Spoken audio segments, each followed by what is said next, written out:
Breaking news! Indirect contempt laban kay SP Tito Sotto, formal nang inihain sa Korte Suprema.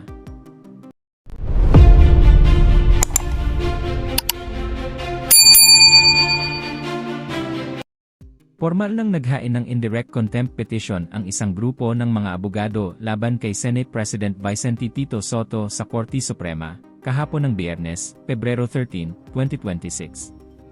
Pinangunahan ni Attorney Ferdinand Topacio ang grupo na nagsampa ng petisyon, kaugnay ng umano'y mga pahayag ni Sotto laban sa desisyon ng Korte Suprema sa impeachment complaint laban kay Vice President Sara Duterte.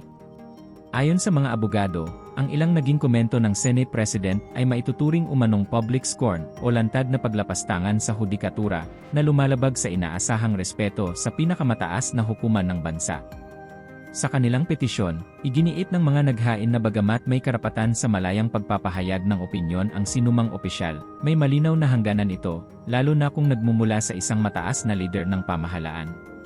As a matter of fact, may jurisprudence, pangalan din, Inre Vicente Sotto, 1949. Lolo niya at senador din, at doon indirect contempt. Same case at convicted siya. Nag-fine siya doon at ang ginawa ng lolo niya doon ay pareho rin sa ginawa niya dito. Criticize niya yung decision ng Supreme Court, inintimidate niya yung Supreme Court, pinuli niya yung Supreme Court at sinabi baka palitan yung mga laman ng Supreme Court. Yun din ang sinabi ni Senator Tito Sotto dito. Mag-chat-chat tayo at palitan natin yung laman ng Supreme Court. Kaya mataas ang tiwala namin sa case na ito dahil merong precedent na lolo niya pa. At kung ano ang ginawa ng lolo niya dati, yun din ang ginawa niya ngayon at same case at same penalty rin ang lalabas laban sa kanya ngayon. Indeed, history repeats itself. So yung sa Inri Sotto, isa sa mga kaso yon na ni-review namin when we were taking the bar examination, di ba, Atty. Perdi? Isang hindi naman po pinapastos ng Supreme Court ang Senado o ang mababang makulungan. So, what the Senate President is doing is totally uncalled for.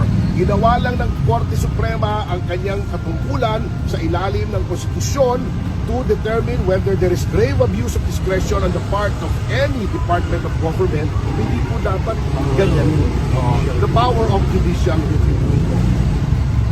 Sir, pwede ba yung defense na co-equal branch naman? Hindi po. Hindi po. Sapagkat kahit co-equal ka, kaya nga co-equal hindi mo pwedeng sabihin na mas magaling ka. Oo, na mas magaling ka. Co-equal. Kayo ay may ginawa kayo sa impeachment.